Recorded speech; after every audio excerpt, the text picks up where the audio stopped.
Pernahkah kamu ingin menyelam ke bagian samudra yang paling dalam? Nah, hari ini kamu akan punya kesempatan mewujudkannya. Sebelumnya, seberapa lama kamu mampu menahan napas? Tidak terlalu lama. Tenang, jangan khawatir. Silahkan naik kapal selamku dan ikutlah denganku dalam perjalanan menuju kedalaman. Siap? Oke, ayo menyelam. Saat ini, tepat di bawah permukaan, kamu melihat banyak makhluk hidup berkeliaran di sini. Banyak sekali ikan dan hewan laut, serta halo, orang-orang yang sedang berenang melambaikan tangan ke kita. Tapi kita tak akan berlama-lama di sini. Dadah! Pada kedalaman 20 meter, ada dunia baru yang terbuka di depan matamu. Terumbu karang dangkal tumbuh dengan indah tidak jauh dari pantai. Dan hey, kita bertemu banyak orang lagi di sini. Tapi kali ini, mereka adalah penyelam scuba. Tanpa peralatan khusus ini, tekanan air di kedalaman ini tidak ramah bagi penyelam biasa. 40 meter adalah kedalaman tempat kita berpamitan, bahkan kepada penyelam rekreasi. Ini adalah batas maksimum yang diizinkan untuk mereka. Selamat bersenang-senang, teman-teman. 60 meter, dan kita bertemu orka pertama. Paus ini mendiami perairan yang relatif dangkal di hampir semua laut dan samudra di dunia. Tahukah kamu bahwa orka adalah predator puncak? Artinya, orka tidak punya musuh alami dan tidak ada yang bisa mengalahkannya. Pada kedalaman 70 meter, kita bertemu dengan hiu paus, spesies ikan terbesar yang diketahui dunia dengan berat mencapai 60 ton. Umurnya pun lumayan panjang, semoga panjang umur selalu ya. Hiu paus bisa hidup sampai sekitar 130 tahun.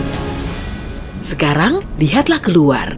Jika kamu melihat penyelam scuba, artinya dia adalah seorang profesional. Karena pada kedalaman 100 meter, mereka harus sangat berhati-hati agar tidak terkena penyakit dekompresi. Penyakit ini terjadi jika kamu naik terlalu cepat ke permukaan. Dan jika beruntung, kamu juga bisa melihat gurita Pasifik raksasa. Dia tinggal di perairan dingin mulai sedalam ini dan sampai kedalaman 2000 meter. Sekarang, kita memasuki bagian samudra yang gelap. Pada kedalaman 150 meter, hanya 1% cahaya dari permukaan yang sampai ke sini. Sisanya diserap oleh air. Segala sesuatu yang lebih dalam dari sini akan menjadi semakin gelap. Hei, lihat! Pada kedalaman 200 meter, ada oarfish raksasa yang mengitari kapal selam kita. Makhluk ini diyakini sebagai penyebab dari semua penampakan ular laut. Dan banyak yang salah kaprah.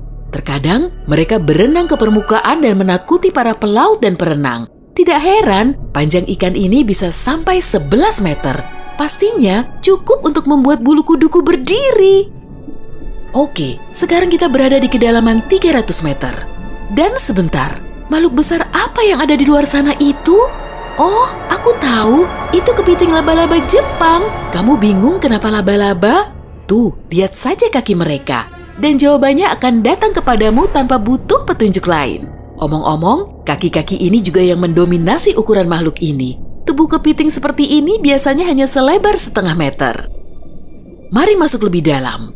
Dan di kedalaman 500 meter, kamu akan melihat paus biru terakhir.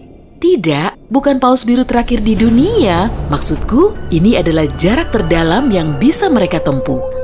Paus biru tidak benar-benar perlu menyelam sampai sedalam ini untuk mencari makanan yang sudah berlimpah di perairan dangkal. Tapi mereka masih mampu. Sepertinya mereka hanya ingin memamerkan kehebatan. Mau bagaimanapun, mereka adalah makhluk terbesar dalam sejarah bumi, baik di samudra maupun di darat. Shh, kamu mendengar ini? Ini adalah suara yang dibuat paus sirip untuk berkomunikasi dengan teman-temannya dari jarak berkilo-kilometer. Mereka bisa melakukan ini berkat saluran SOFAR atau saluran laut dalam yang umumnya dimulai dari 600 meter, tapi kedalamannya dapat bervariasi. Ini adalah lapisan air yang kecepatan suaranya paling rendah dan gelombang suara dapat bergerak ribuan kilometer sebelum menghilang. Pada kedalaman 830 meter, kita telah mencapai titik tempat Burj Khalifa, gedung tertinggi di dunia. Tidak akan mungkin menunjukkan ujungnya ke permukaan jika diletakkan di bawah air. Hei, ayo kita coba. Sekarang kita memasuki bagian samudra yang sangat menarik. Di sini tidak ada sinar matahari dan banyak makhluk aneh berkeliaran. Salah satunya adalah cumi-cumi raksasa. Ya, yang luar biasa besar itu. Dia mendiami kedalaman 900 meter. Bayangkan makhluk dengan mata sebesar frisbee. Paus sperma memburu monster ini, tapi mereka dijamin mampu melawan balik.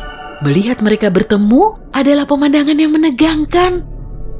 Dan disinilah kegelapan pekat akhirnya menyelimuti kita. Zona tengah malam. Tekanan di sini sangat besar, sehingga jika kamu entah bagaimana bisa sampai ke sini tanpa kapal selam, kamu akan hancur dalam beberapa detik. Dan lebih malangnya lagi, tanpa melihat apapun, pasti tidak mau kan? Kembali ke topik. Di kedalaman 1100 meter terdapat Mata Barat, salah satu gunung berapi samudra terdalam di dunia. Letusan terakhirnya terjadi pada tahun 2009 dan bahkan direkam oleh kendaraan yang dioperasikan dari jarak jauh. Di kedalaman 1280 meter, kita melihat hiu putih besar yang ganas. Predator ulung ini adalah jagoan di kedalaman ini. Penglihatan mereka agak buruk dan mereka bergerak menggunakan indera penciuman. Jadi, mereka sama sekali tidak membutuhkan sinar matahari untuk memburu mangsa. Aku tidak melihatmu, tapi tetap akan memakanmu. Selain itu, penyu belimbing, penyu terbesar di dunia, menyelam di kedalaman yang sama. Apa mereka sengaja menyelam sampai sini untuk bermain dengan hiu putih besar? Wah, lihat jala-jala besar itu. Kita sekarang berada di kedalaman 1500 meter, tempat metode penangkapan ikan bernama menangkap semua digunakan. Jala di sini akan diseret di sepanjang dasar samudra, menangkap apa saja yang kurang beruntung di sana. Mengenai seberapa merugikannya metode ini bagi kehidupan samudra, biar kamu sendiri yang menilai.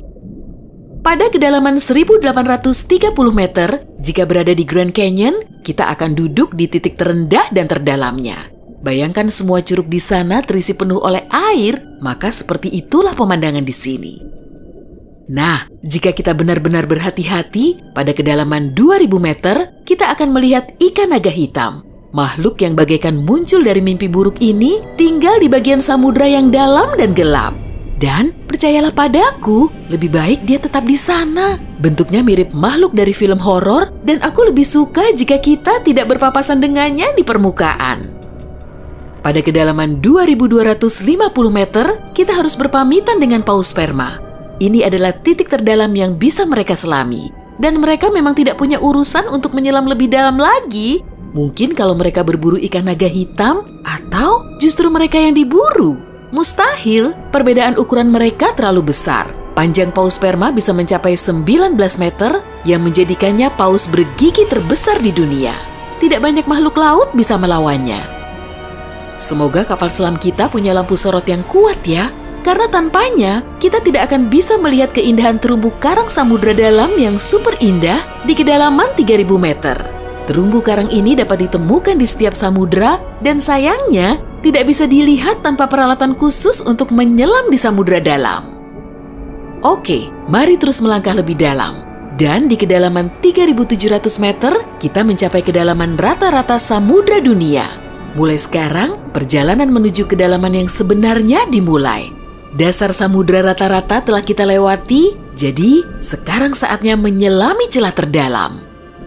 Pada kedalaman 4.500 meter, monster dari mimpi buruk terburukmu muncul di sini. Anglerfish misalnya, akan membuat siapapun bergidik ngeri.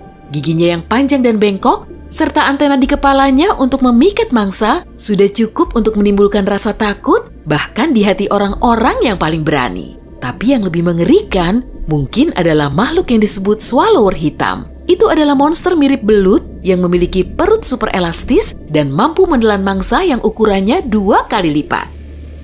Lihatlah ke bawah, dan kamu akan melihat bangkai kapal terdalam yang pernah ditemukan. SS Rio Grande di Atlantik Selatan yang tenggelam pada tahun 1941 dan mencapai kedalaman 5.760 meter. Tidak heran, kapal ini baru ditemukan 55 tahun kemudian. Sekarang, bagian samudra terdalam dan tergelap dimulai. Kita menyelam ke Palung Mariana.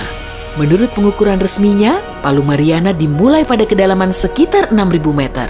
Ini adalah area yang paling jarang dieksplorasi dan paling menarik bagi para ilmuwan dan petualang. Apa yang ada di dasarnya? Baiklah, kita akan melihatnya. Tapi selagi masih dalam perjalanan, aku akan menunjukkan hal-hal lain yang ada di sini. Misalnya, ini adalah ikan terdalam yang pernah ditemukan. Namanya ikan siput. Dan dia tinggal di kedalaman 7.900 meter. Tubuhnya tembus cahaya sehingga kamu bisa melihat menembus kulitnya. Ya, untungnya kita tidak mematikan lampu. Bentuk makhluk mungil ini ternyata sangat imut bagi makhluk yang mampu menahan tekanan sekuat ini. Makin rendah dan dalam, kamu tidak akan melihat jenis ikan atau hewan vertebrata apapun di sini. Tekanannya terlalu besar untuk makhluk-makhluk tadi. Tapi ada udang dan invertebrata lainnya. Belum lagi mikrob yang dapat hidup bahkan di bagian terdalam samudra. Dan bagian terdalam itu adalah kedalaman Challenger. Ini adalah bagian bawah Palu Mariana dan kedalamannya 10.927 meter. Ya, kita telah sampai di bagian paling bawah bumi. Tak banyak orang yang pernah ke sini dan tak banyak juga yang diketahui tentangnya. Tapi para ilmuwan tidak akan berhenti dan ada harapan kita akan segera menemukan rahasia apa yang berada di kedalaman samudra.